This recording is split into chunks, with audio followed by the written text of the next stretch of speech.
Hello, my dear students. You are welcome in RK Institute. I am Dr. RK Saini, and today I am going to discuss JEE Advanced Paper 2021 जो अभी 3 अक्टूबर को आपके पास में हुआ था, मैं उसको डिस्कस करूंगा। आज पर्टिकुलरली मैं फिजिकल केमिस्ट्री को डिस्कस करूंगा। आपको समझा देता हूं ऐसे पहले कि जो फिजिकल केमिस्ट्री है इस बार उसका काफी वेटेज रहा। आप बता देता हूं पेपर फर्स्ट में, पहले थोड़ा सुन लो। पेपर फर्स्ट में टोटल क्वेश्चन आए हैं आपके पास में फिजिकल केमिस्ट्री के 7 और पेपर सेकंड में फिजिकल केमिस्ट्री के, ध्यान से सुनना मेरी लाइन, क्वेश्चन आए 12। तो टोटल क्वेश्चन कितने हो गए 19 आउट ऑफ 38। टोटल एडवांस में क्वेश्चन कितने क्वेश्चन थे 38, उसमें से 50% कंट्रीब्यूशन किसका है फिजिकल का। इसलिए डियर फ्रेंड्स या मेरे दोस्तों, मेरे फ्रेंड्स, मेरे स्टूडेंट्स, आप ध्यान रखें फिजिकल केमिस्ट्री को बहुत अच्छी तरह से तैयार करें, इसका वेटेज ज्यादा ही रहता है। और दूसरी बात कि क्वेश्चन फिजिकल केमिस्ट्री के कैलकुलेशन कुछ नहीं थी, सिंपल, लेकिन एग्जामिनर ने क्वेश्चन जो बनाए बहुत अच्छे क्वेश्चन बनाए। आपको समझा देता हूं, सोचने के लिए, माइंड को कहते हैं ना ब्रेन स्टॉर्मिंग क्वेश्चन, झकझोर करने वाले क्वेश्चन बनाए हैं बहुत अच्छे। देखो तो मैं आपको डिस्कस करता हूं। पहले पेपर में फर्स्ट डिस्कस करूंगा आपसे, फिजिकल केमिस्ट्री का पेपर फर्स्ट डिस्कस कर रहा हूं, ध्यान से सुनिए। पहला क्वेश्चन है इसके अंदर थर्ड, इसके अंदर पूछा है कि साहब आपको पैकिंग एफिशिएंसी बतानी है। एक आयनिक कंपाउंड है, अब आप समझ लो उस आयनिक कंपाउंड की एक आपको फेस दे रखी है। ध्यान से देखो, उस आयनिक कंपाउंड की एक फेस दिखाई हुई है, वो इस तरह की कुछ फेस है। देखिए समझाता हूं आपको, ऐसे एक फेस है, ये जो बने हुए ये वाई है, वाई यहां पर लिखा हुआ है एनायन है, एनायन से तो लेटेस्ट पॉइंट पर यानी कॉर्नर पर, और बीच में जो आपके पास में इस वॉइड का क्या नाम है आप बता सकते हो?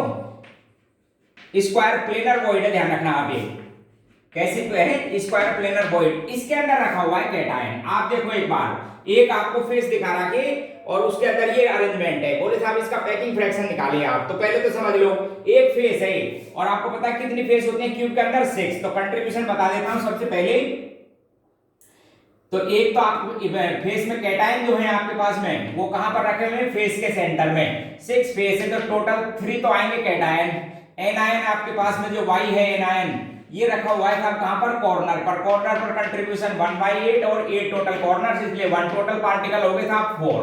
अलग अलग तरीके। ये रिलेशन देखो, ये रिलेशन देखिए आप, ये रिलेशन क्या है मैं आपको समझा देता हूं कि देखो इधर इस पॉइंट को एक फेस पर वो बनाओ, फेस डायगोनल, ठीक है, ये फेस डायगोनल और ये सेंटर है। इस सेंटर पर आप ध्यान रखना क्या रखा हुआ है, सपोज आपके पास में यहां पर रखा हुआ है कैटायन। तो अब मैं एक लाइन लिख रहा हूं, देखना इस पॉइंट को, देखो इस ए पॉइंट को, और यहां पर इस पॉइंट को लिख दिया मैंने सपोज बी, और इसको लिख दिया है सी। आप देखना ए बी का डिस्टेंस देखिए आप पहले। ए बी वैसे तो है आपके पास में रेडियस ऑफ एनायन ये रहा प्लस रेडियस ऑफ कैटायन, और वैसे बताइए वैल्यू कितनी है आपके पास में a/√2। कितनी वैल्यू a/√2, क्योंकि आपको मालूम है कि ये पूरा फेस डायगोनल ये √2a होता है, ठीक है। दूसरा देखो ए बी पर, ये ए बी हो गया। अब इसको मैं लिख देता हूं यहां पर पॉइंट है सी, देखना AC किसके बराबर है रेडियस ऑफ एनायन, और ये क्या चीज है a/2, क्योंकि इसको अपन बोलते हैं एज, इसको क्या बोलते हैं एज। तो इनमें रिलेशन निकाल देता हूं, इक्वेशन नंबर 1 और ये इक्वेशन नंबर हो गई 2।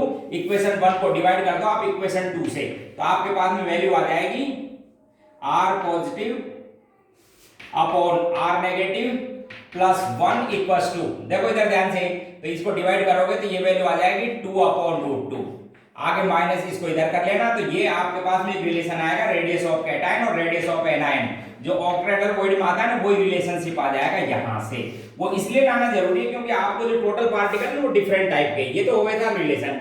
अब बस आपको कुछ नहीं करना है, स्क्वायर प्लेनर वॉइड का निकाल दिया, टोटल पार्टिकल आपके पास में, तो पैकिंग फ्रैक्शन का फॉर्मूला ये होता है, देखो इधर packing fraction equals two particles, एक पार्टिकल तो कौन सा हो गया आपके पास में एनायन, एक पार्टिकल तो है एनायन, तो 1 इंटू उसका वॉल्यूम 4/3 पाई R एनायन का क्यूब प्लस 3 पार्टिकल हो गए साहब आपके पास में कैटायन, वॉल्यूम यही लिखेंगे 4/3 पाई R कैटायन का क्यूब अपॉन कैसा है ये क्यूबिक, क्यूबिक में क्या लिखोगे a क्यूब, इसका वॉल्यूम हो जाएगा यूनिट सेल का a क्यूब।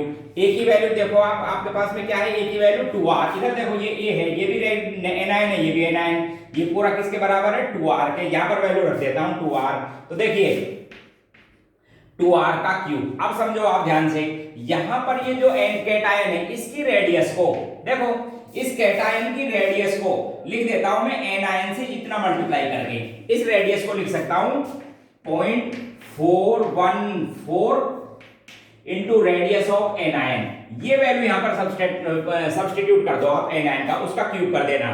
तो इतना करने के बाद में आपके पास में जो वैल्यू बचेगी वो बता देता हूं पैकिंग फ्रैक्शन की। ये तो हो जाएगा पाई, इसको 8 को बाहर लिया तो ये तो हो गया था पाई/6।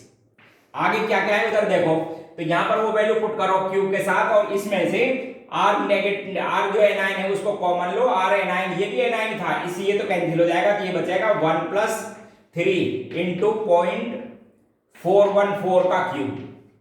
देखो एक बात, इतनी वैल्यू बची आपके पास में, बाकी सब सब्सट्रैक्ट हो जाएगी। अब आप क्या करो, देखो मैं आपको बता दूं जे में थोड़ा सा और ध्यान रखना चाहिए। क्या ध्यान रखना चाहिए? ये बोले साहब इसका क्यूब कैसे निकालेंगे, कुछ नहीं 0.4 का तो जानते हो, 0.4 इंटू 0.4 इंटू 0.4, तो ये वैल्यू हो जाएगी 0.064 इंटू 3 से करो, फिर 1 ऐड करो, पाई से मल्टीप्लाई करो और 6 से, तो ये आपके पास में पैकिंग एफिशिएंसी आ जाएगी नियरली 0.63। एग्जैक्ट करोगे तो एग्जैक्ट वैल्यू आएगी 0.63, और जो इसको 0.64 लोगे ना तो ये नियरली 0.63 जो आपको ऑप्शन दे रखा है उसके आसपास आ जाएगी। ये क्वेश्चन था आपके पास में थर्ड, पहला।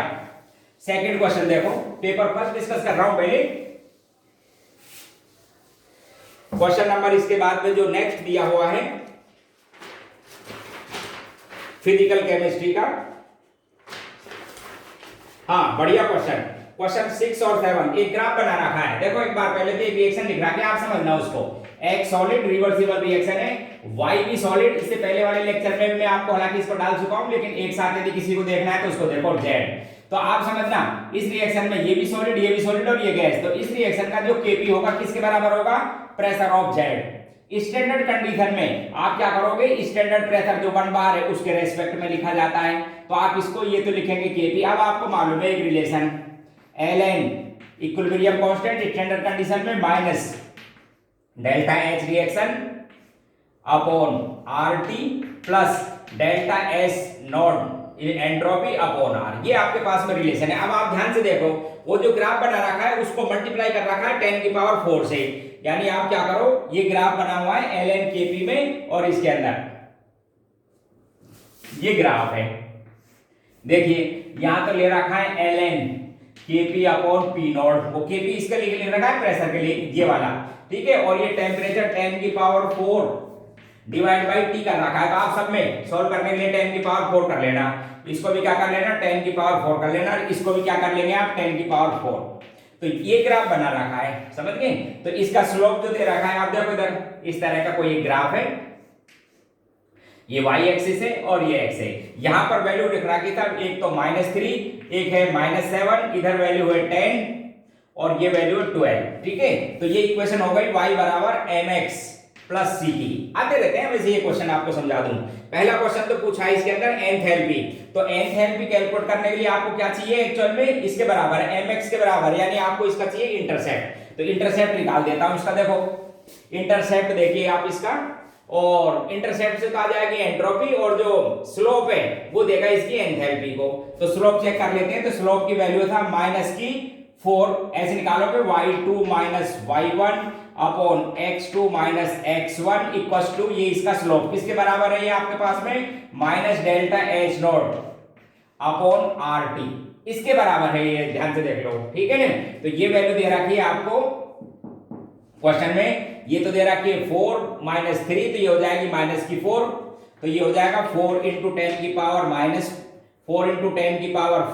मल्टीप्लाई भी कर रखा है, ध्यान रखना, डिवाइड बाई ये कितना है आपके पास में 12 और ये 10, तो ये हो जाएगा 2 इक्वल्स टू आपके पास में क्या है, ये स्लोप किसके बराबर, minus delta H not upon R की वैल्यू कितनी लिखोगे बोलो, R की वैल्यू जो दे रखी है वो लिखेंगे 8.314, तो ये आगे था आपके पास में माइनस का 2, यहां से कैंसिल कर लो, ये हो गया स्लोप हो गया -2 × 10⁴ equals to delta H nought reaction into R से मल्टीप्लाई कर लो, इसको किससे मल्टीप्लाई कर दीजिए, R की वैल्यू से। तो ये वैल्यू आ जाएगी आपके पास में जूल में, पूछिए आपसे किसके अंदर, किलो जूल के अंदर। किलो जूल में कन्वर्ट करनी है तो इसको 1000 से आप डिवाइड करो, इसको किसने से डिवाइड करो 1000 से, तो ये वैल्यू आ जाएगी साहब आपके पास में किलो जूल के अंदर 166 पहले का आंसर आ जाएगा 166.2।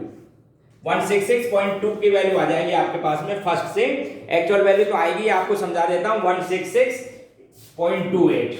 ये आपके पास में इसका सॉल्यूशन आ जाएगा।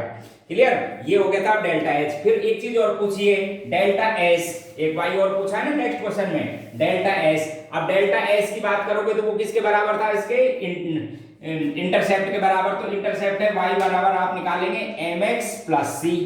y अभी आपने कैलकुलेट किया, y की वैल्यू कितनी थी आपके पास में, चेक कर लो। ये माइनस है, कोई भी एक पॉइंट ले लो, 3 ले लो या 7 ले लो, तो लिख लेंगे आप y इक्वल टू 0.7 इंटू 10 की पावर 4 इक्वल टू, ये अभी आपने स्लोप मालूम किया था, इससे प्रीवियस क्वेश्चन में कितना था ये, -2 इंटू 10 की पावर 4, ये आपके पास में था स्लोप। और x से मल्टीप्लाई कर लो, इसके रेस्पेक्ट में x की वैल्यू ले लो। कितनी x की वैल्यू? 12 plus y। और y क्या चीज है पता है आपको? Delta S nought upon R. इस वैल्यू को इधर से सब्सट्रैक्ट कीजिए आप। इस वैल्यू को पहले तो मल्टीप्लाई कर लो, तो 24 में से इस वैल्यू को सब्सट्रैक्ट करेंगे तो ये आ जाएगा 17 इंटू 10 की पावर 4 इंटू, आप ध्यान रखना इसको 10 की पावर 4 से मल्टीप्लाई कर रखा है, ध्यान रखें आप। तो ये वैल्यू आ जाएगी डेल्टा एस नॉट इंटू 10 की पावर 4 अपॉन आर। ये लो, तो इस 17 को मल्टीप्लाई कर दो आप r से। जब 17 को r से मल्टीप्लाई करेंगे तो ये वैल्यू आएगी आपके पास में 141.338 जूल में। ठीक है, ये आपके पास में क्वेश्चन था सब 7 और 8, दो क्वेश्चन थे 7 और 8 ये क्वेश्चन। इसके बाद में क्वेश्चन नंबर 9 और 10 भी सीखे, बढ़िया क्वेश्चन है। देखो एक बार क्वेश्चन 9 और 10 ये भी फिजिकल केमिस्ट्री के हैं। इस बार मैं आपको बता रहा था ना फिजिकल केमिस्ट्री का कंट्रीब्यूशन कुछ ज्यादा रहा। देखो क्वेश्चन 9 10 देखिए, बढ़िया क्वेश्चन, बहुत अच्छे क्वेश्चन। देखो क्वेश्चन 9 10 एक पैराग्राफ दे रखा है, आपको समझना। क्वेश्चन है 0.1 m सॉल्यूशन है सिल्वर नाइट्रेट का, 0.1 m सॉल्यूशन सिल्वर नाइट्रेट का, के भी आपको वाटर के लिए दे रखा है। ठीक है, इसका जो ये है आपका, इसका बॉइलिंग पॉइंट है x डिग्री सेंटीग्रेड है इसका बॉइलिंग पॉइंट। एक तो यही पूछा है आपसे। ठीक है, तो पहले तो इसी का बॉइलिंग पॉइंट निकाल देता हूं। तो आपके पास में formula delta TV equals to I KB into M. अच्छा, आई के लिए बोल रखा है 100% आयोनाइज बोलना है डिसोसिएट सॉल्यूशन को, तो ये हो जाएगा आई की वैल्यू 2, केबी की वैल्यू दे रखी है 0.5 और एम दे रखा है 0.1, तो ये वैल्यू आ गई था 0.1। और आपको पता है कि delta TV elevation in boiling point है, boiling point minus boiling point of pure solvent. Pure solvent का कितना दे रखा है 100 डिग्री सेंटीग्रेड। तो आपके पास में ये जो बॉइलिंग पॉइंट है, ये जो बॉइलिंग पॉइंट है 100.1 डिग्री सेंटीग्रेड। तो ये तो आंसर इसका ये आपको पूछा था बॉइलिंग पॉइंट ही तो बताना है आपको सॉल्यूशन x का, तो इसमें तो कोई बात ही नहीं है। तो 100.1 डिग्री सेंटीग्रेड। एक क्वेश्चन और पूछा, वो बढ़िया क्वेश्चन, देखो ये तो डायरेक्ट ही था। एक और क्वेश्चन है वो भी बिल्कुल सिंपल, और क्या पूछा है वो सुनो। ये आपके पास में सिल्वर नाइट्रेट का सॉल्यूशन था। सिल्वर नाइट्रेट का किस कंसंट्रेशन का 0.1 है। एक दूसरा सॉल्यूशन और है, उसकी कंसंट्रेशन भी दे रखी है 0.1 है, वो था बेरियम क्लोराइड का है। इक्वल वॉल्यूम, इसका वॉल्यूम भी इसका वॉल्यूम भी, इन दोनों को मिला दिया इस सॉल्यूशन के अंदर। तो फाइनल वॉल्यूम कितना हो गया आपके पास में 2v। अच्छा, रिएक्शन होने के बाद पूछते साहब इस सॉल्यूशन का भी कोई बॉइलिंग पॉइंट है, फिर डिफरेंस पूछा है। इस सॉल्यूशन का सपोज कोई बॉइलिंग पॉइंट आएगा, इस सॉल्यूशन का कोई बॉइलिंग पॉइंट, ठीक है। फिर आपसे इन दोनों में बॉइलिंग पॉइंट पहले वाला और बॉइलिंग पॉइंट ये, इसमें डिफरेंस पूछा है, उसको बोला y। तो पहले इसका मैं आपको रिएक्शन लिख के दिखा देता हूं क्या बनेगा। देखो ध्यान से देखो, रिएक्शन लिख लेते हैं। ये साहब silver nitrate plus barium chloride, इसकी रिएक्शन कराइए तो एक तो बन जाएगा साहब सिल्वर क्लोराइड और बनेगा बेरियम नाइट्रेट। स्टाइकोमेट्री के अकॉर्डिंग आपको ये 2 लेना होगा और ये भी आपके पास में 2 बनेगा। आप ध्यान रखना ये तो इनसॉल्युबल है, और इसमें से लिमिटिंग रिएजेंट को आइडेंटिफाई कर लेते हैं। तो कितना था ये कंसंट्रेशन, इसके मोल थे 0.1, मिली मोल थे 0.1 इंटू वी। ये भी कितना था 0.1 इंटू वी इनिशियल। अब जब मिक्स कर दिया तो आप चेक करो, ये तो हो गया लिमिटिंग रिएजेंट जो कि 2 टाइम्स ही है, 1:2 है स्टोइकोमेट्री। इसको तो करो खत्म, ये बच जाएगा 0.05 वी। इसी तरह से इसको कैलकुलेट करने की जरूरत नहीं है, प्रेसिपिटेशन दे और स्टोइकोमेट्री के अकॉर्डिंग लिमिटिंग रिएजेंट के अकॉर्डिंग इसके हाफ मोल बनेंगे 0.05 बन जाएगा। ये इतने भी डिवाइड कर दो टोटल वॉल्यूम से, कि ये कंसंट्रेशन आ गई था आपके पास में, इसकी कंसंट्रेशन आ गई इलेक्ट्रोलाइट की, ये चेक कर लो। अब कुछ नहीं करना है, मैं सब इसका बॉइलिंग पॉइंट निकाल देता हूं। अब इसका क्या कैलकुलेट कर दो आप, बॉइलिंग पॉइंट। देखो तो बॉइलिंग पॉइंट का आपके पास में ये कि elevation in boiling point, solution 2 की बात कर रहा हूं, आई केबी इंटू एम, केबी को कॉमन है दोनों में, ये निकाल लेते हैं केबी, आई इंटू एम, और दूसरे का भी लिख लो आई इंटू एम, रखें देख वैल्यू। तो केबी की वैल्यू दे रखी 0.5 क्वेश्चन में। आई पहले में कंप्लीट इलेक्ट्रोलाइट है तो 3 पार्टिकल, तो इसके कंसंट्रेशन दे रखी है 0.05 डिवाइड बाई 2। दूसरे में भी 3 पार्टिकल आएंगे, टोटल 100% आयोनाइज, कंसंट्रेशन सेम है 0.05 डिवाइड बाई 2, ये इसकी कंसंट्रेशन थी। इसको जब आप सोल्व करेंगे करके देख लो तो ये वैल्यू आ जाती है 0.075। तो इसका जो बॉइलिंग पॉइंट है, इस सॉल्यूशन का जो बॉइलिंग पॉइंट है, फिर देखो delta TB equals to boiling point minus boiling point of pure water. तो ये इस सॉल्यूशन का जो बॉइलिंग पॉइंट आया, ये आया 100.075 डिग्री सेंटीग्रेड। अब क्वेश्चन क्या पूछा है, वाई क्या पूछा है साहब, डिफरेंस पूछा है किसमें, इस बॉइलिंग पॉइंट और पहले वाले में। पहले बॉइलिंग पॉइंट था 100.1 माइनस ये बॉइलिंग पॉइंट है साहब 100.075। तो ये जो आपके पास में डिफरेंस आ जाएगा, ये आ जाएगा 0.025, और इसको लिख रखा है इन्होंने कितना 2.5 इंटू 10 की पावर माइनस 2.5। तो इसका y का आंसर कितना आ गया आपके पास में 2.5, ये इसका आंसर था। तो ये क्वेश्चन था 7 और वो ये क्वेश्चन 8, 7, 8 थे दोनों, ठीक है। क्वेश्चन नेक्स्ट, ये 8, 9, इसका आंसर कितना लिख दोगे आप 0.25। इसके बाद में आपको नेक्स्ट क्वेश्चन जो दे रखा है फिजिकल केमिस्ट्री का, इस पेपर में बढ़िया क्वेश्चन एक है, कोलाइडल सॉल्यूशन से दे रखा है, सरफेस केमिस्ट्री जिसको कहते हो। स्टेटमेंट है, ध्यान से सुनो। The process of the precipitation colloid solve by the electrolyte is called peptization. बिल्कुल नहीं सर, पेप्टाइजेशन नहीं, कोएगुलेशन कहते हैं या फ्लैकुलेशन कहते हैं। पेप्टाइजेशन तो आपको पता है कि कोलाइडल सॉल्यूशन के फॉर्मेशन का प्रोसेस है फ्रॉम फ्रेश प्रेसिपिटेट, तो ये इनकरेक्ट। दूसरा है colloidal solution freeze at the higher temperature than the true solution at same temperature. ये बहुत बढ़िया। देखो आप सोचो, इसको बताते रहते हैं कोलिगेटिव प्रॉपर्टीज, एक लाइन बताते हैं कि the value of colligative properties of colloidal solution are less than true solution because the number of particle in colloidal solution are less than true solution because their particle size is larger than true solution। तो सही answer आपका। Question third पूछा है, surfactant from the micelle above critical temperature, above critical temperature CMC, critical micelle concentration depend on temperature। बिल्कुल craft temperature कहते हैं, craft temperature पे भी डिपेंड करती है कंसंट्रेशन, ध्यान रखें आप। तो ये भी सही है। अगला पॉइंट लिख रखा है मिसेल्स आर मैक्रोमोलिक्यूल, बिल्कुल गलत। मिसेल्स मैक्रोमोलिक्यूल नहीं होते। मैक्रोमोल तो पता है किसका होता है, पॉलीमर के कोलाइडल सॉल्यूशन होते हैं, लाइक जैसे गम का, अमीन्स का, ये प्रोटीन्स वगैरह जो होती है ना उनके, वो कहते हैं आप रबड़ वगैरह के, उनको कहते हैं मैक्रोमोलिकुलर कोलाइड्स। इसको नहीं, ये तो अपने आप में मिसेल्स या एसोसिएट कोलाइड्स बोले जाते हैं। क्वेश्चन नंबर नेक्स्ट है इसी पेपर में 14। आपको कुछ ग्राफ दे रखे हैं, ठीक है। रिवर्सिबल प्रोसेस है, फर्स्ट लिखो से सेकंड रिवर्सिबल प्रोसेस आइसोथर्मल है, फर्स्ट से सेकंड क्या है आइसोथर्मल, और दूसरा एडियाबैटिक एक्सपेंशन है, वो भी आपके पास में जो सेकंड है, सेकंड से थर्ड वो आपको पास में रिवर्सिबल है, एडियाबैटिक एक्सपेंशन, करेक्ट। तो पहला तो देखो एक बार, ये P और B ये आइसोथर्मल है और ये एडियाबैटिक है, क्योंकि आप ध्यान रखना कि एडियाबैटिक में टेम्परेचर और फॉल डाउन हो जाता है, किससे, इन कंपैरिजन टू आइडियल। तो ये जो टेम्परेचर है उससे भी कम, तो पहला सही बना रखा है। सेकंड में बहुत बढ़िया ग्राफ बनाया है कि इसमें P और T में, पहला तो आइसोथर्मल ये है, बिल्कुल सही है साहब, आइसोथर्मल दिखाई दे रहा है। फिर इस तरह से ग्राफ बना रखा है, देखो प्रेशर डिक्रीज होगा, प्रेशर है डिक्रीज और टेम्परेचर भी डिक्रीज, समझना ध्यान से, प्रेशर डिक्रीज और क्या है आपके पास में टेम्परेचर भी डिक्रीज। तो टेम्परेचर जब डिक्रीज होगा तो इसका मतलब एडियाबैटिक होगा और प्रेशर कम पर एक्सपेंशन होगा, तो ये भी सही दे रखा है आपको। थर्ड ऑप्शन में क्या दे रखा, देखो ऑप्शन थर्ड, एक तो एंथैल्पी और एक इस तरह से दे रखा, ये H में और किसमें था, एंट्रोपी में। तो देखो इधर ध्यान से, ये तो ठीक है, डेल्टा ये H कांस्टेंट है, इसका मतलब टेम्परेचर कांस्टेंट है, आइसोथर्मल है, एंट्रोपी बढ़ रही है इसलिए एक्सपेंशन भी है।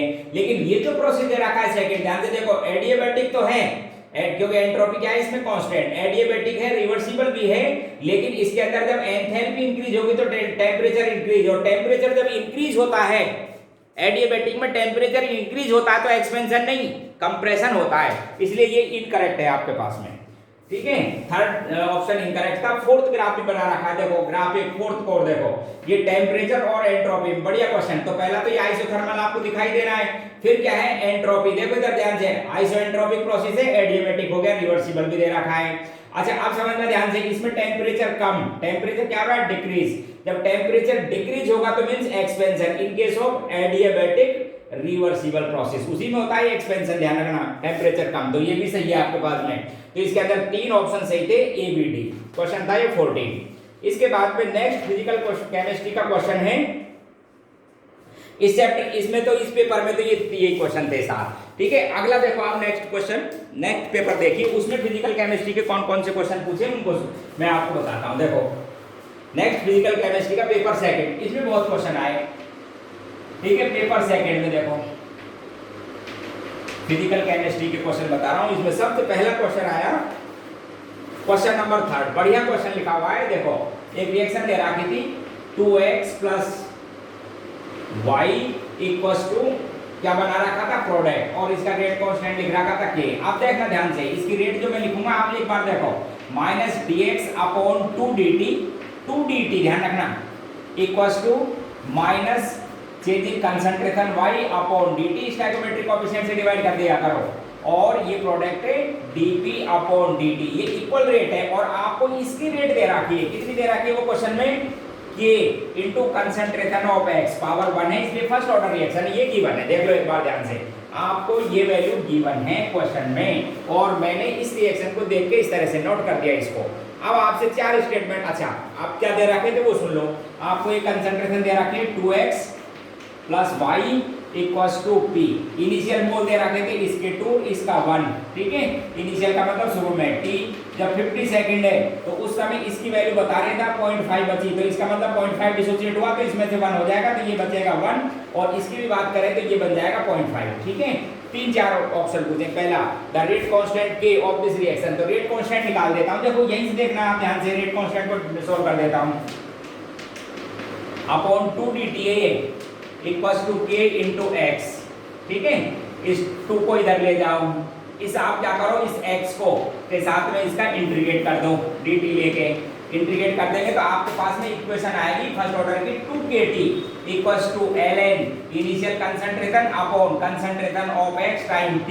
अब k यदि फाइंड करना है तो आप लिखोगे 2 * ये की वैल्यू मुझे फाइंड करनी है, 50 सेकंड पर वैल्यू रख दो, ये 50 सेकंड = ये इनिशियल 2 और 50 सेकंड पे ये 1 दे रखा है क्वेश्चन में, इनिशियल 2 50 सेकंड पे 1, तो ये आ जाएगा ln2, ये क्या आ जाएगी ln2 की वैल्यू गिवन है क्वेश्चन में, ln2 की वैल्यू क्वेश्चन में गिवन है कितनी, तो k = हो गया ln k2 को वैल्यू दे रखा है 0.693, डिवाइड कर लो कितने से 100 से, तो ये आ जाएगा था 0.93 × 10⁻³ सेकंड इनवर्स, ये इसका रेट कांस्टेंट है। इसका मतलब आपका पास जो फर्स्ट ऑप्शन है वो इनकरेक्ट, सेकंड बोल रहा है half life of x is 50 second, वो सही है, क्योंकि इनिशियल अमाउंट कितनी थी 2, 50 सेकंड पे कितनी हो गई 1, तो हाफ लाइफ ये ऑप्शन सही। दूसरा पूछ रहा है एट 50 डिग्री सेंटीग्रेड, आप देखो थर्ड ऑप्शन को देखो क्या पूछा है, इसी से सॉल्व कर देता हूं, देखिए थर्ड ऑप्शन पूछ दे रखा है एट 50 डिग्री सेंटीग्रेड -dx/dt, वो कैलकुलेट कराया, तो आपको पता है dx/dt किसके बराबर था, अभी आपने सॉल्व किया, ये क्या था 2kt, ये वैल्यू थी 2kt के बराबर, ठीक है। तो यहाँ पर लिख देता हूँ 2 और ये वैल्यू को मल्टीप्लाई कर देता हूँ किससे, x की वैल्यू से, k की वैल्यू आपने फाइंड कर रखी है भाई, रेट ऐसे तो लिखते हो डिवाइड बाय 2 × k, तो 2 और k की वैल्यू देखें कितनी दे रखी है आपको, k की वैल्यू दे रखी है 0.693 आपको वैल्यू गिवन है k की, लिख देता हूँ 6.93 × 10⁻³ और बताओ इस 50 पर जिस पर ये पूछा गया है उस समय कंसंट्रेशन कितनी है इसकी 1, तो ये आपके पास में आंसर आ जाएगा, ये सही दे रखा है आपको कितना, ये वैल्यू सही है आपके पास में। डी ऑप्शन देखो, डी ऑप्शन में क्या लिख रखा है कि at 100 degree centigrade, D option है टाइम दे रखा है 100 सेकेंड, डी ऑप्शन 100 सेकेंड पर पूछा है आपसे ये वैल्यू कि -dy अपॉन dt क्या होगा, ठीक है, ये वैल्यू आपसे पूछी है। तो आप सुन लो, ये dy अपॉन जो dt है वो इसी के बराबर है। देखो ये dy अपॉन dt किसके बराबर है, इस वैल्यू के। और ये वैल्यू जब मैं लिखता minus dx upon 2dt equals to, ये क्या आता k इंटू एक्स, क्या आता k इंटू एक्स। k की वैल्यू आपको मालूम है, कितनी वैल्यू है k की, 1.693 इंटू 10 की पावर माइनस 3 इंटू एक्स की वैल्यू चेक करो 100 पर ये उस पर 1 थी तो और 0.5 कम हो जाएगी, तो वैल्यू हो जाएगी 0.5। इस 0.5 से इसको मल्टीप्लाई कर दो तो ये ऑप्शन भी आपका सही आ जाएगा। तो डी ऑप्शन भी करेक्ट है।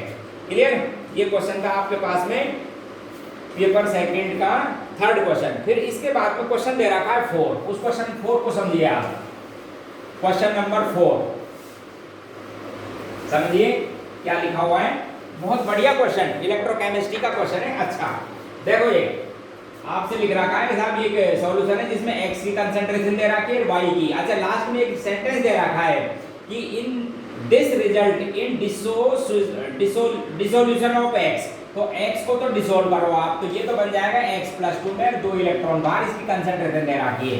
और जो y है वो इन 2 इलेक्ट्रॉनों को गेन करेगा और ये बनेगा y। तो आपको ये क्वेश्चन में मेंशन है, तो आपके पास जो नेट रिएक्शन आएगी ना, ये y की पावर 2 इक्वल्स टू x की पावर +2, ये आपके पास में नेट रिएक्शन आएगी, ध्यान रखना। इसके नेक्स्ट इक्वेशन लगा देता हूं। नेक्स्ट इक्वेशन लिखोगे तो E cell equals to E not cell minus 0.06 upon 2 electron है, लॉग ऊपर लिखोगे x की कंसंट्रेशन, x+2 की कंसंट्रेशन दे रखी है, नीचे लिखोगे y+2 की कंसंट्रेशन। अब आपको कंसंट्रेशन भी गिवन है, ध्यान रखना। आपको x की कंसंट्रेशन कितनी दे रखी है, x+2 की 0.001 और y की भी गिवन है कंसंट्रेशन कितनी, 0.1। तो ये वैल्यू हो गई था 10 की पावर -2, इधर ये आओ इसको माइनस माइनस ये 2 से 2 कैंसिल हो जाएगा, तो वैल्यू आएगी आपके पास में E cell equals to E not cell, E not cell 2 से 2 को कैंसिल कर दो तो ये वैल्यू आ जाएगी माइनस की हो जाएगा प्लस 0.06। अब आपको क्या ध्यान रखना है कि यदि ये सेल का ईएमएफ गिवन कंडीशन पर ये सेल का ईएमएफ पॉजिटिव में आ जाता है तो सेल पॉसिबल है, अदरवाइज नहीं। अब आपको ये वैल्यू दे रखी है, जैसे पहला आपको समझा देता हूं। देखो फर्स्ट ऑप्शन सुनिए, ऑप्शन फर्स्ट उसमें ले रखा है कैडमियम और निकेल। ये तो कैडमियम और किसका बना रखा है, ये निकेल का। अब आप समझो साहब, ये तो कैथोड निकेल का रिडक्शन पोटेंशियल आपको पता है, ई नोड सेल निकालनी है आपको, तो आप लिखोगे ई नोड कैथोड माइनस ई नोड एनोड। तो देखो देख निकेल का आपको रिडक्शन पोटेंशियल कितना गिवन है, यहाँ पे वैल्यू दे रखी है माइनस में 0.24, माइनस चेक करो कैडमियम का कितना दे रखा है माइनस में 0.40, तो ये वैल्यू किस में आ जाएगी, प्लस में, और प्लस वो वैल्यू है पॉसिबल, पहला से चेक कर लो। ठीक इसी तरह से सबको चेक कर लो और करा देता हूँ आपको। देखो पहला ऑप्शन सही, दूसरा ऑप्शन में लिख रखा था, दूसरे ऑप्शन में cadmium and iron, cadmium and iron का रिडक्शन पोटेंशियल चेक करो कितना दे रखा था, आयरन का रिडक्शन पोटेंशियल है माइनस में 0.44 माइनस, और यहाँ भी लिखो किसका आगे कैडमियम के साथ, फिर उसका कैडमियम का कितना गिवन है, कैडमियम का माइनस में 0.40।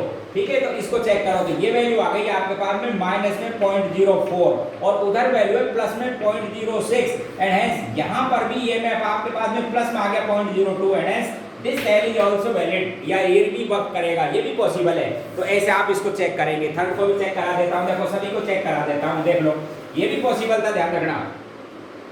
निकेल और दूसरा लिख रखा था लेड का आपको रिडक्शन पोटेंशियल चेक करो, लेड का रिडक्शन पोटेंशियल दे रखा है माइनस में 0.13 माइनस निकेल का चेक करो, निकेल का दे रखा है साहब आपको माइनस में 0.24, तो ये वैल्यू भी आ गई प्लस में, ध्यान से देखो पॉसिबल। फोर्थ को भी चेक करा देता हूं, यहीं पे रखते जाओ, वो प्लस में है ही वैल्यू। फोर्थ है आपके पास में निकेल एंड आयरन का रिडक्शन पोटेंशियल दे रखा है माइनस में 0.44 वोल्ट और निकेल का रिडक्शन पोटेंशियल दे रखा है आपको माइनस में 0.24 वोल्ट, तो ये वैल्यू आ गई आपके पास में माइनस में, ध्यान से देखिए 14 वोल्ट, और ये वैल्यू प्लस में 0.06 एंड नेगेटिव आया, इसलिए ये सेल पॉसिबल नहीं होगा। 3 आंसर सही थे, बाकी ये इनकरेक्ट। ठीक है, ये इलेक्ट्रोकेमिस्ट्री का बढ़िया क्वेश्चन था, आपको समझा देता हूं। नेक्स्ट क्वेश्चन देखो, क्वेश्चन नेक्स्ट है फिजिकल केमिस्ट्री का, बढ़िया क्वेश्चन, बहुत अच्छा क्वेश्चन लिखा किसी ने, मजा आ गए साहब। क्वेश्चन 7 और 8 एक इलेक्ट्रोकेमिस्ट्री का क्वेश्चन है, देखो एक बार ध्यान से। एक वीक इलेक्ट्रोलाइट है, कैसा मोनोप्रोटिक एसिड या एच, जिसको लिख रखा है मोनोबेसिक एसिड, एच टाइप का है। इस तरह से आपको पता है ये डिसोसिएट होता है H+A। दो क्वेश्चन मिक्स किए हैं उस एग्जामिनर में, आपको बताऊं, इसलिए ये अच्छा क्वेश्चन बन गया। क्या क्या मिक्स कर दे, एक तो कंडक्टेंस, और आपको बताएं कि इस तरह के जो इलेक्ट्रोलाइट है आयनिक इक्विलिब्रियम में जो आप लिखते हो ना कि एसिडिक डिसोसिएशन कांस्टेंट, उसका क्वेश्चन मिक्स किया है डिग्री ऑफ डिसोसिएशन के साथ, ठीक है। तो अब आप समझना इसकी, एक तो आपको दे रखे limiting molar conductance, limiting molar conductance दे रखे 400 ohm inverse centimetre square mole inverse, ठीक है। और आपको एक और दे रखी है इसकी मोलर कंडक्टेंस किसी कंसंट्रेशन पर कितनी, उस समय जो अल्फा बताएंगे ना वो वैल्यू दे रखी है y × 10⁻², 100y यूनिट यही है, ठीक है। इस समय अल्फा आपसे पूछा है, ठीक है। तो आपको पता है, मैं आपको समझा देता हूं। आप जानते हो alpha equals to given condition पर molar concentration upon limiting molar conductance, इनके रेशो को आप कहते हो डिग्री ऑफ डिसोसिएशन, ठीक है। तो आपको एक तो अल्फा ही पूछा है, तो अल्फा मालूम करने के लिए आपको ये होना चाहिए, ये दे रखा है, देखो इधर ध्यान से, कितना दे रखा था आपको 100y, और ये कितना दे रखा है 400। तो अल्फा की वैल्यू आपके पास में आएगी y/4, y/4। बस अल्फा मालूम कर दो, y पूछ लिया। एक तो y पूछा है, एक तो आपसे y पूछा है, तो y क्या है आपके पास में y, और एक पूछा है अल्फा, तो अल्फा तो हो जाएगा y/4, और एक y पूछा है। अब मैं y और कैलकुलेट कर देता हूं। देखो क्या पूछा है y के लिए, उसके लिए क्या कर रखा है, डिग्री ऑफ डिसोसिएशन चेंज कराया है डाइल्यूशन से। डाइल्यूशन कितना कर दिया है 20 टाइम्स। तो आपको पता है इसका जो K होता है वो होता है C⁴/1 - अल्फा, ठीक है। अब आप ध्यान रखना डाइल्यूशन पर अल्फा चेंज होता है, डाइल्यूशन का मतलब कंसंट्रेशन चेंज करोगे तो अल्फा चेंज होगा, इस पे कोई फर्क नहीं पड़ता। तो इसको मैं इक्वेट कर देता हूं जो 20 टाइम्स किया, ठीक है। तो उस समय कंसंट्रेशन C1 अल्फा हो जाएगा 1 का स्क्वायर, और ये हो जाएगा 1 - अल्फा 1 का स्क्वायर। रख देता हूं वैल्यू, पहले में C थी, उस समय अल्फा कितना था अभी आपने कैलकुलेट किया, क्या लिखा था वो अल्फा y/4, y क्या था 4, y/4 को मैं लिख देता हूं 0.25y का स्क्वायर अपॉन, यहाँ भी लिख देता हूँ 1 - 0.25y, ठीक है, ये लिख दिया। इसी तरह से यहाँ लिख दो कंसंट्रेशन कितनी कर दिया आपको पता है ना, 20 टाइम डाइल्यूशन किया, तो 20 टाइम का मतलब है कंसंट्रेशन को डिवाइड कर दो 20 से, तो ये आ जाएगी 0.05c। और अल्फा कितना है इस कंडीशन पर, देखो इधर कंसंट्रेशन दे रखी है आपको पास में 300y, और लिमिटिंग मोलर कंडक्टेंस ये, इसका मतलब अल्फा आपके पास में 0.75y है। यहाँ पर अल्फा इस केस में देख लो, तो रखो वैल्यू यहाँ पर 0.75 अल्फा, उसका स्क्वायर अपॉन, ये वैल्यू पुट कर दी 1 - अल्फा, अल्फा की वैल्यू रखो अल्फा 1 कितना दे रखा है 0.75 y की टर्म में, ये लीजिए सर, ये भी y की टर्म में ध्यान रखना, ठीक है। अब बस इसको मैं सोल्व कर देता हूँ, कुछ नहीं करना। देखो इधर देखो, ये कंसंट्रेशन थी एक C से, तो ये C करो 0.25y से 3 टाइम से कट जाएगा, तो ये वैल्यू हो रही है ऊपर आप देखिए 1, और ये हो रही है आपके पास में 0.05 × 9, और ये वैल्यू इसमें से क्या करो, देखो आपको बता देता हूँ, इसमें से 0.25 को कॉमन ले लो, कॉमन ले लेंगे तो हो जाएगा 4 - y। यहाँ पर भी 0.25 को कॉमन ले लो, तो ये 0.25 को कॉमन ले लेंगे, 0.25 तो कैंसिल हो जाएगा, ये हो जाएगा 4 - 3y, चेक करो, ये हो जाएगा 4 - 3y। बस आप कुछ नहीं करना, सोल्व कर देता हूँ। तो ये हो गया था 4 - 3y इक्वल्स टू, ये आ गया 0.45, इसको मल्टीप्लाई करो 4 से, तो ये वैल्यू होती है 1.8, और इसको y से मल्टीप्लाई कर दो 0.45y, ये आ जाएगा, y को इधर लेकर आओ, और 1.8 को तो हो जाएगा साहब 2.2 इक्वल्स टू, 3 में से वैल्यू सब्ट्रैक्ट करो, ये हो जाएगा 2.55y, ठीक है। और y की वैल्यू फाइंड करनी है, तो y ही था, तो 2.2 डिवाइड कर दो 2.55 से, ये तो साहब y आपसे पूछा है, इसको जब सोल्व करोगे तो ये तो आपके पास में क्या आ जाएगा y, ये वैल्यू तो आ जाएगी आपके पास में y, कितनी वैल्यू आएगी चेक कर लीजिए एक बार, आपके पास में ये y क्वेश्चन जो दे रखा है। अच्छा, अब y की वैल्यू आ जाएगी, तो अब आपसे क्या पूछा था अल्फा, और अल्फा की वैल्यू क्या थी आपके पास में y/4, तो इस वैल्यू को लिख दीजिए आप y की जगह, तो ये वैल्यू आ जाएगी आपके पास में अल्फा की। तो y की वैल्यू तो आ रही है, यहाँ से बता देता हूँ, ये आ रही है 0.86, ये तो हो गया y, एक तो यही पूछा है आपसे y, और y यहाँ पर लिखेंगे 0.86 डिवाइड कर दो 4 से, तो ये वैल्यू आती है दोस्तों आपके पास में 0.215, ये आपके पास में अल्फा। तो ये इलेक्ट्रोकेमिस्ट्री का बढ़िया क्वेश्चन लिखा था एग्जामिनर ने, ये इसका आंसर आया, ठीक है। क्वेश्चन नेक्स्ट बताता हूं आपको, देखो एक बढ़िया क्वेश्चन, एक क्वेश्चन और अच्छा लिखा है वो भी समझाता हूं। देखिए एक टिन का क्वेश्चन है, हालांकि मैंने इसको आपको पहले वाले वीडियो में डाल रखे थे कुछ क्वेश्चन, बाकी फिजिकल केमिस्ट्री का एक साथ चेक करना हो तो उससे देख लीजिए आप। देखो फिजिकल केमिस्ट्री का क्वेश्चन, पहले आप क्वेश्चन का मतलब समझें और उसके बाद कैलकुलेट करें उसको। देखिए क्वेश्चन क्या था, एक टिन है x ग्राम, आपके पास में x ग्राम है टिन, ठीक है, उसकी HCl के साथ रिएक्शन कराई क्वांटिटेटिवली, तो पहले रिएक्शन लिख देता हूं।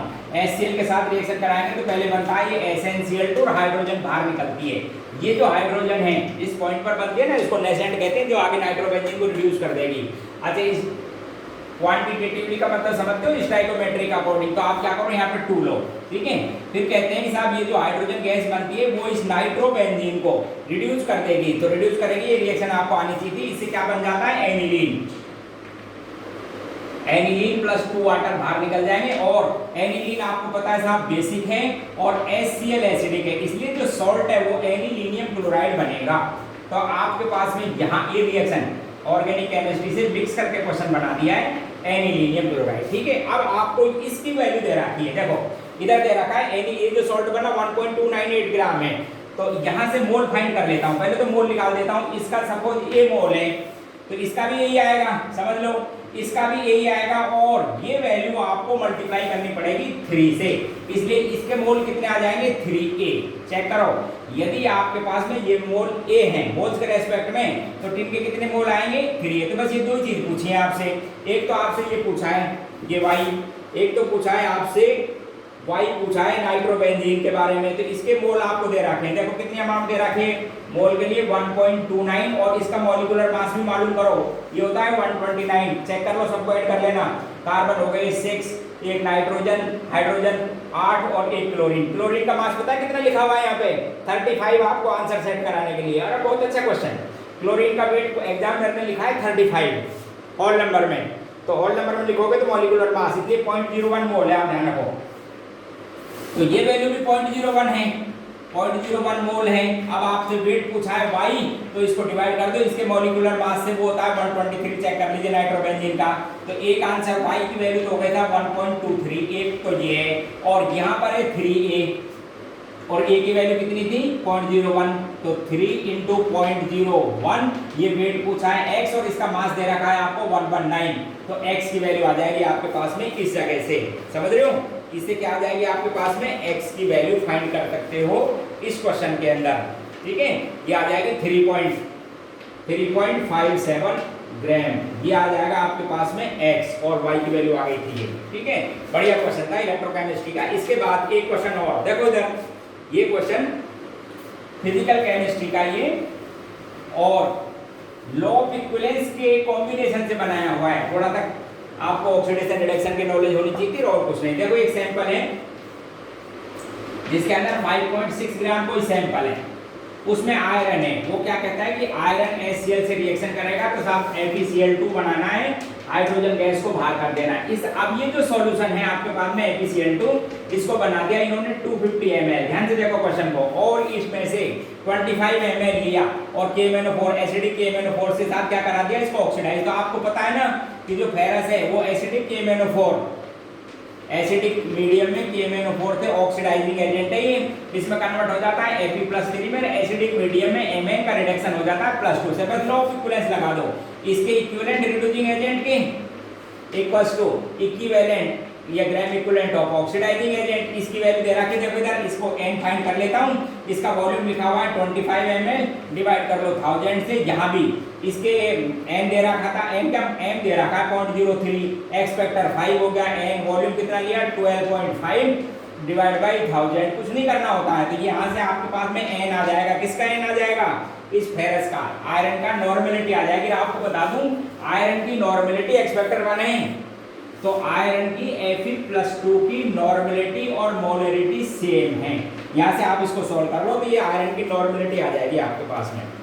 आयरन की नॉर्मेलिटी और मोलरिटी क्या वैल्यू आती है वो मैं बता देता हूँ, कितनी वैल्यू है आपके पास। देखो ये इसमें आयरन की नॉर्मेलिटी की वैल्यू है, तो यहाँ से आप फाइंड कर लेंगे, इसको सॉल्व कर लीजिए, आयरन की नॉर्मेलिटी आ जाएगी यहाँ से। तो ये वैल्यू जब आप फाइंड करोगे ना तो नॉर्मलिटी की कोई वैल्यू आ जाएगी। अब नॉर्मलिटी के बाद में मोल आ जाएंगे। अब आपको यदि मोल मालूम करने हैं, मोल यदि फाइंड करने हैं ना कि आप बताओ मोल, एक तो मोल ही पूछा है, तो मोल फाइंड करने के लिए molarity equals two moles upon 250 ml में पूछा था इनटू 1000, तो ये आपके पास में क्या आ जाएंगे, इसके मोल्स आ जाएंगे, किसके Fe+2 आयन के। फिर एक इसकी अमाउंट भी पूछी है, जब आपको पता है अमाउंट पूछिए तो ये जो मोल आएंगे, ये जो मोल्स आएंगे, इसको आयरन के मॉलिक्यूलर मास दे रखा 56 से मल्टीप्लाई कर लो, ये अमाउंट आ जाएगी। x और y दो क्वेश्चन पूछे हैं आपसे इसमें आयरन के रेस्पेक्ट में, x एंड y। तो 7 में तो आपके पास में आंसर जो नॉर्मलिटी का था ना, ये वैल्यू आ जाएगी आपके पास में 0.2 से, और 8 में ये आपका आंसर आ जाएगा 0.8। इसके बाद में नेक्स्ट क्वेश्चन आपसे जो पूछा गया है, नेक्स्ट जो आपके पास में क्वेश्चन है, परसेंटेज पूछा था ये। अरे अच्छा, इसमें परसेंटेज पूछी थी एक्चुअल में आपसे। इस क्वेश्चन में क्या पूछा था, परसेंटेज पूछी थी आयरन की। तो यहाँ से अमाउंट निकाल लोगे। अब ये जो अमाउंट आएगी कितने में थी, ये 5.6 में, तो इस अमाउंट को आप डिवाइड करोगे कितने थे, 5.6 से, इंटू कर देना 100।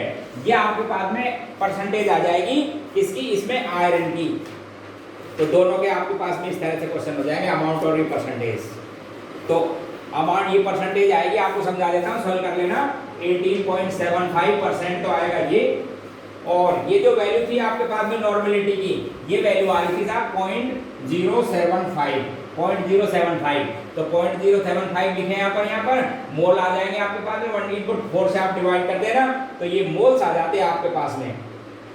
कितने मोल्स आए थे आपके पास में, ये 1.875 इंटू 10⁻², कितने मोल्स थे।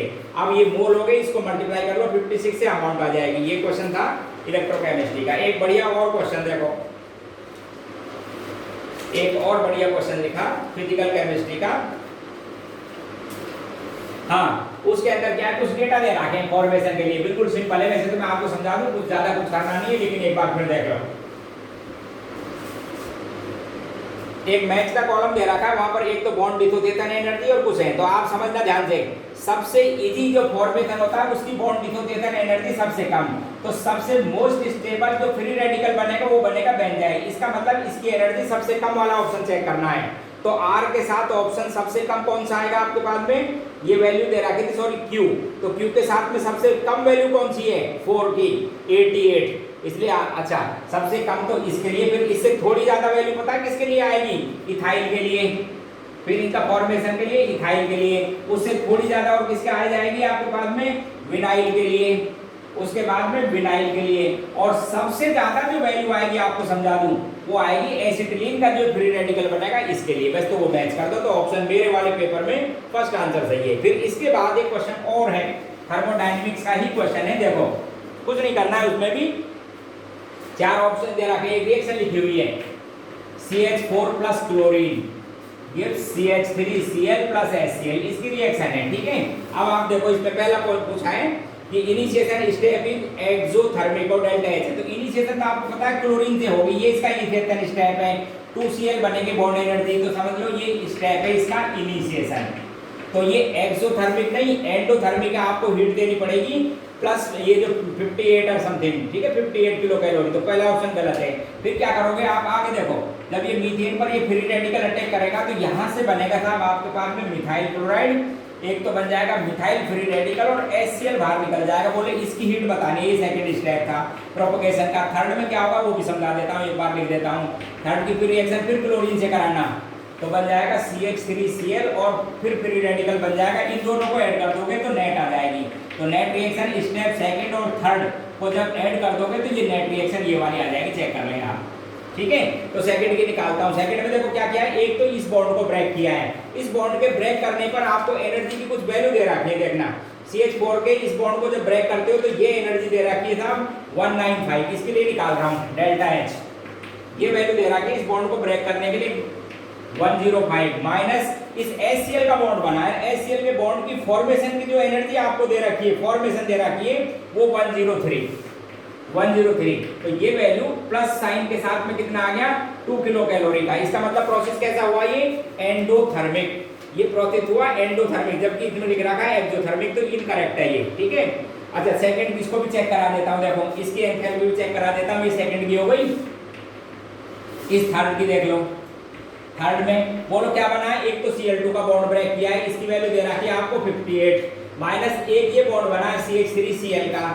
CH3Cl का भी डेटा आपको दे रखा है। CH3Cl के फॉर्मेशन का जो डेटा दे रखा है वो है 85। तो ये भी एक एंडोथर्मिक स्टेप था और इसके अंदर जो वैल्यू आ जाएगी वो सब्सट्रैक्ट कर लो 727। किसमें प्रोसेस में, नेगेटिव साइन के साथ, ये नेगेटिव साइन के साथ, जबकि ये प्लस में दे रखा है। ये एक्सोथर्मिक प्रोसेस है, ये कहता है एक्सोथर्मिक, इतनी हीट बाहर निकलेगी, ठीक है। तो ये भी आपको इनकरेक्ट दे रखा है। इन दोनों को ऐड कर दो तो नेट रिएक्शन आ जाएगी। दोनों को ऐड करोगे तो आपके पास में आ जाएगी -25 किलो कैलोरी और प्रोसेस कैसा हो जाएगा, एक्सोथर्मिक। तो इसके अंदर डी ऑप्शन करेक्ट है। 14 के अंदर आंसर कौन सा है, डी ऑप्शन करेक्ट। और बताता हूँ एक क्वेश्चन और आया हुआ है, बढ़िया क्वेश्चन, फिजिकल केमिस्ट्री का एक ग्राफ से। देखो कितना अच्छा क्वेश्चन है, इससे पहले वाले वीडियो में मैंने इस क्वेश्चन को डाल दिया था, बाकी एक बार और देखो, बढ़िया क्वेश्चन थर्मोडायनेमिक्स का। क्या क्वेश्चन है वो देखो एक बार, एक ग्राफ बना रखा है अच्छा सा, एंट्रोपी में है और इसके अंदर internal energy divide by R के साथ ग्राफ है। पहला स्टेप ये, सेकंड स्टेप ये फर्स्ट बात था और ये सेकंड है। यहाँ पर P1 V1 और टेम्परेचर भी दे रखा है आपको 900 केल्विन। यहाँ पर P2 V2 और ये था P3 V3। आपसे पूछा है, ओवरऑल आपको बता देता हूँ, ln V3 अपॉन V2। और क्या बोल रखा है कि फर्स्ट का जो वर्क है सेकंड के वर्क के बराबर है। तो फर्स्ट जो प्रोसेस है, देखो ध्यान से, पहले तो फर्स्ट प्रोसेस के बारे में समझा देता हूँ। ये फर्स्ट लॉ ऑफ थर्मोडायनेमिक्स है। देखो इधर इस प्रोसेस के अंदर, इस फर्स्ट में जैसे ये A से B तक की मैं बात करूं तो इस प्रोसेस के अंदर ये आइसोएंट्रोपिक प्रोसेस है। ध्यान से देखो, आइसोएंट्रोपिक, इसलिए आइसोएंट्रोपिक प्रोसेस कौन सा होता है, adiabatic reversible and Q0। Therefore delta U किसके बराबर होगा, W के। इस प्रोसेस फर्स्ट में, और डेल्टा U की वैल्यू यहां पर भी दे रखी है, यहां पर देखो इधर, यहां पर वैल्यू दे रखी है डेल्टा U, यहां पर मार्क किया हुआ है 2250, यहां पर लिखा हुआ है 450। तो डेल्टा U की वैल्यू हो गई साहब 450 R माइनस 2250 R से मल्टीप्लाई कर लेना इंटरनल एनर्जी से, समझ गए इसको।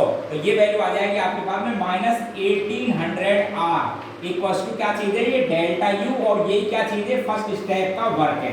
अब इसकी हेल्प से मैं फाइनल टेम्परेचर निकाल सकता हूं इस पॉइंट पर, तो वो निकाल रहा हूं। देखो delta U equals to ideal gas के लिए होता है NCV dt। ये वैल्यू दे रहा है -1800 R n 1 mole, Cv given है 5/2 R। तो ये आ जाएगी डेल्टा T। इसको चेक करो तो ये जो डेल्टा T है ये वैल्यू आ जाएगी -720, और ये किसके बराबर है पता है, T2 minus T1। T1 value दे रखे हैं 900, तो आपके पास में T2 पर ये वैल्यू आ जाएगी 180 केल्विन। केल्विन में आ जाएगा सीधा। और अब आप चेक करो, जब इंटरनल एनर्जी कांस्टेंट है, इसका मतलब ये कैसा हो गया, आइसोथर्मल। आइसोथर्मल रिवर्सिबल, तो आइसोथर्मल रिवर्सिबल में वर्क होता है -nRT ln V3 upon V2 final. और ये आपको वर्क किसके बराबर है, इस पहले वाले के बराबर। तो इस वैल्यू को इससे इक्वेट कर दो, -1800 R के बराबर है। वैल्यू रखो, n की वैल्यू 1 है, R से R ये कैंसिल हो जाएगा। टेम्परेचर दे रखा था आपको 180, टेम्परेचर कितना दे रखा है 180 माइनस के साथ, और ये तो ये देखो ये वैल्यू कितनी हो गई आपके पास में, सीधे आंसर आ गया आपके पास में 10। तो इसका आंसर कितना था, 10 आंसर।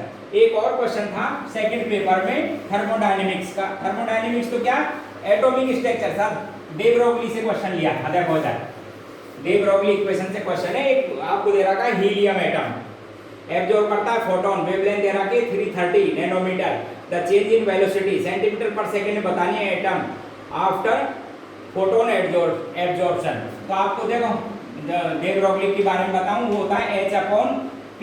अच्छा मोमेंटम चेक करेंगे तो ये आ जाएगा H/वेवलेंथ। H दे रखी है आपको किसके बारे में, 6। H की वैल्यू रखो, प्लैंक कांस्टेंट की गिवन है, जो ही वैल्यू रखी है 6.6 इंटू 10 की पावर -34 जूल सेकंड में ऐसा यूनिट में। वेवलेंथ भी ऐसा यूनिट में लिखो, 330 नैनोमीटर है, इसको चेंज कर दो -9, ये हो गई मीटर में, एसआई में। और आप बताओ, मैं पूछता हूँ ये मोमेंटम होता क्या है, बोले साहब m/v होता है, क्यों भाई वेलोसिटी में चेंज पूछा है m/v। तो ये आपके पास में मोमेंटम चेंज है। इसका मास लिखो हीलियम का कितना था 4mu। ध्यान से सुनो, हीलियम एटम का मास कैसे निकालेंगे, 4mu को डिवाइड करो एवोगैड्रो कांस्टेंट से, कितना हो गया ग्राम में, डिवाइड करो 1000 से, किसके अंदर हो गया किलोग्राम में, यहाँ रख दो, ये m रख दो, m b आ जाएगा सीधा, लिख रहा हूं, देखो m क्या है 4 6 इंटू 10 की पावर 23 ग्राम में, किसमें लिख दिया किलोग्राम में, इंटू b पूछा है बस, ये लो ठीक है, चेक कर लीजिए आप यहाँ पर वैल्यू रख दी तो आपके पास में जो वेलोसिटी है ये आ जाएगी, इसको सॉल्व करोगे तो 0.3 ऐसा यूनिट में आएगी, मीटर पर सेकंड में आएगी, पूछा कितना है सेंटीमीटर, मल्टीप्लाई कर लो 100 से तो आपके पास में आ जाएगा 30 सेंटीमीटर पर सेकंड आंसर लिखना था। तो ये हो गया था आपके पास में क्वेश्चन नंबर 18। तो आप देखो फिजिकल केमिस्ट्री के ये आपके पास टोटल क्वेश्चन थे जो इस बार जे एडवांस में बता दिया ना 50% कंट्रीब्यूशन था टोटल में, तो बहुत अच्छी तरह से पढ़ें और हमारे चैनल को सब्सक्राइब करें और देखते रहें, ठीक है। इनऑर्गेनिक का पेपर मैंने आपको सॉल्व कर दिया है, ये फिजिकल का था और लिखा भी डाल रहा हूँ, ठीक, थैंक यू।